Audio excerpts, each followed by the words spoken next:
মোৰ স্বামীৰ পৰকীয়া প্ৰেমৰ কথা মোৰ চকুত ধৰা পৰিল। মোক আচৰিত কৰি তেওঁহে তেতিয়া দ্বিতীয়বাৰৰ বাবে যে তেওঁ বিবাহ কৰাব মোক জনালে। মই কি কৰিম ভাবি পোৱা নাছিলোঁ। আইনাৰ সন্মুখত বহি নিজকেই চাইছিলোঁ। মই তেতিয়া এগৰাকী ৩৫ বছৰীয়া মহিলা। মোৰ মুখত বলিৰেখা পৰিছে নেকি? বোধহয় ছালৰ উজ্জ্বলতা কিছু হ্ৰাস পাব ধৰিছিল। শৰীৰত অতিৰিক্ত মেদ জমা হৈ ওজন বৃদ্ধি ঘটিছিল। সন্তান স্বামীৰ যত্নৰ উপৰিও পুৱা ৯ বজাৰ পৰা সন্ধিয়া ৫ বজালৈ অফিচ কৰি নিজক চাবলৈ সময়ে নহয়চোন। আনহাতে মোৰ স্বামীৰ অফিচৰ নতুন সহকৰ্মী তনুজাৰ বয়স খুব বেছি ২৪ বা তাতকৈ কিছু বেছি বা কম হ'ব পাৰে। কিছুমান মানুহৰ বয়স দেখিয়েই ধৰিব নোৱাৰি। সেইকাৰণেই মই তেওঁৰ বয়স সঠিকভাৱে ধৰিব পৰা নাছিলোঁ। মোৰ ছোৱালী মাজানৰ মানে কুঁহিৰ জন্মদিনত প্ৰথম দেখিছিলোঁ মই তনুজাক। সপ্ৰতিভ সুন্দৰী যুৱতী। মোৰ স্বামীৰ লগত বেছ হলিগলি। অৱশ্যে সুন্দৰী যুৱতীৰ লগত বেছিভাগ পুৰুষেই আত্মীয়তা গঢ়ি ভাল পায়। সেয়াই স্বাভাৱিক। গতিকে মই সেই বিষয়ত বেছি মনোযোগো দিয়া নাছিলোঁ যদিও কিছুমান মানুহে মোক কথাটো সকীয়াইছিল। এদিন মোৰ মা আহি মোক কৈছিল, জোঁৱাইৰ বিষয়ে এইবোৰ কি শুনিবলৈ পাইছোঁ। মই কিন্তু ভাল দেখা নাই। সময় থাকোঁতেই তাক নিয়ন্ত্ৰণ কৰ, নহ'লে পাছত কপালত চপৰিয়াই থাকিব লাগিব। মই হাঁহিছিলোঁ। মোৰ স্বামী কি গৰু ছাগলী নেকি যে মই বান্ধত ৰাখিম? আমাৰ এহাল ল'ৰা ছোৱালী আছে। 10 বছৰৰ অৰ্ক আৰু 5 বছৰৰ কুঁহি। মই মোৰ স্বামীক কোনোদিনে সন্দেহ কৰাৰ কথা ভবাই নাছিলোঁ। কোনো দিনেই তেওঁৰ লগত কাজিয়া কৰি মা দেউতাৰ ঘৰলৈ গুচি যোৱা নাছিলোঁ। সদায়েই ঘৰখনৰ ভালৰ বাবেই চিন্তা কৰিছিলোঁ। স্বামীৰ সকলোবোৰ কথাতেই সহযোগ কৰিছিলোঁ। অথচ এতিয়াও বুকুখন মোচৰ খাই উঠিল যদিও মই নিজক চম্ভালি লৈ চকুৰ কোণত জমা হোৱা পানী হজম কৰিলোঁ। নতুনকৈ বিবাহ কৰাব বুলি জানিও মই চিঞৰ বাখৰ নকৰিলোঁ। তেওঁক বুজাবলৈ চেষ্টাও নকৰিলোঁ।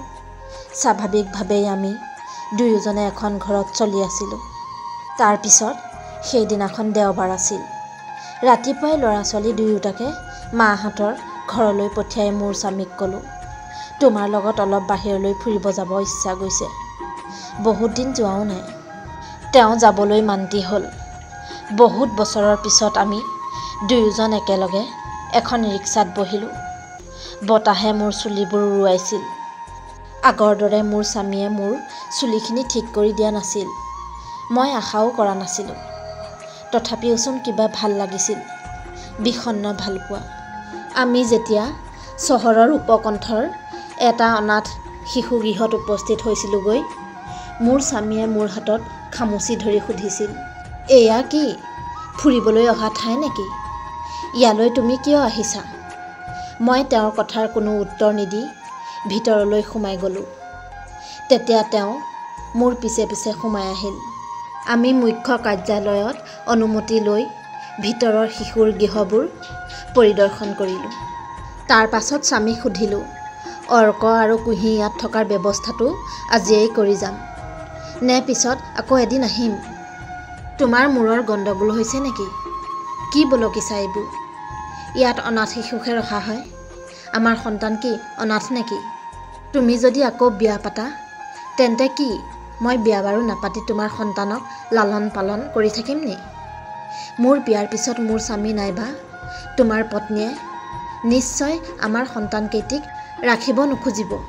সেইবাবেই ভাবিছোঁ আগতেই সকলোবোৰ ব্যৱস্থা কৰি থৈ যোৱা ভাল।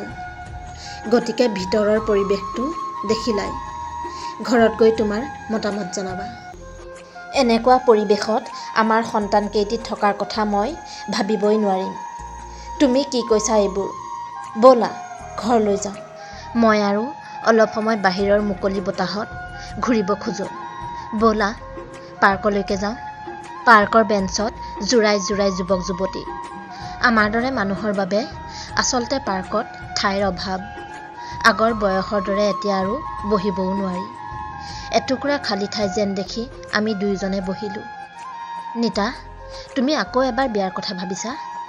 অথচ মোক জনোৱাই নাই। তুমি যেতিয়া মোক জনালা তাৰ পিছত ময়ো ভাবিলোঁ।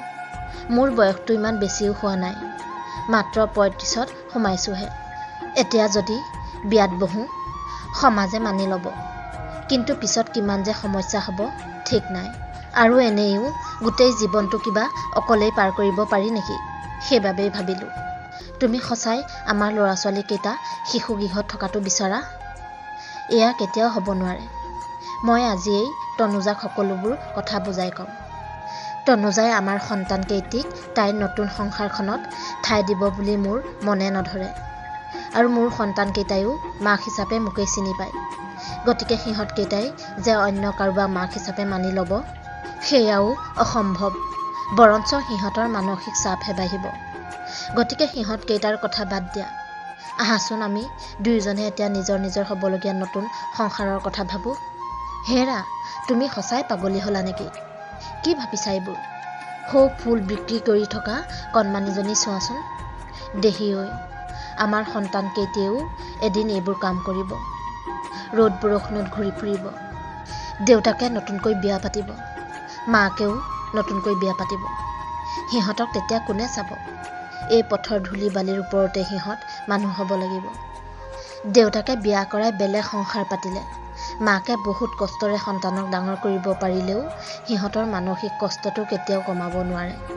গতিকে মই এইবোৰ কৰিব নোৱাৰিম। নীতা, তুমি যে সিহঁতৰ মাক, মাকে সন্তানৰ বাবেই সকলোবোৰ ত্যাগ কৰিব পাৰে। কিয় দেউতাকে নোৱাৰে নেকি? মোৰ স্বামী সেইদিনাখন নিৰ্বাক হৈ ৰৈ আছিল। তাৰপিছত ময়ো তেওঁক আৰু কোনো প্ৰশ্ন সোধা নাছিলোঁ। মাথো কৈছিলোঁ, ভালকৈ চিন্তা কৰা, সময় লাগক, কথা নাই, মাত্ৰ মোক তোমাৰ সিদ্ধান্ত জনাবা। তাৰপিছত আমাৰ বিয়াৰ এতিয়া 30 বছৰ পাৰ হৈ গ'ল। মোৰ স্বামী আৰু কোনোদিন দ্বিতীয়বাৰ বিয়াৰ কথা মুখলৈ অনা নাই। মোৰ বয়স বাঢ়িছে, কিন্তু কোনো কৃত্ৰিম প্ৰসাধন ব্যৱহাৰ কৰি মোৰ স্বামীক মই বান্ধি ৰাখিব চেষ্টা কৰা নাই। মাথোন তেওঁক বুজাই দিছিলোঁ যে আমি ইচ্ছা কৰিলেই বহুত কিবা কিবি কৰিব নোৱাৰোঁ বা কৰা উচিত নহয়। কাৰণ আমি মা দেউতা, আমাৰ সন্তানকেইটি ঈশ্বৰে আমাক দিয়া সৰ্বোচ্চ উপহাৰ। সিহঁতক অৱহেলা কৰি নিজৰ পাৰ্থিৱ সুখৰ কামনা কৰা মানে সিহঁতক হত্যা কৰা। পৃথিৱীৰ কোনো পিতৃ মাতৃৰ বাবে সেই সুখ কাম্য নহয় আৰু হোৱাটোও উচিত নহয়।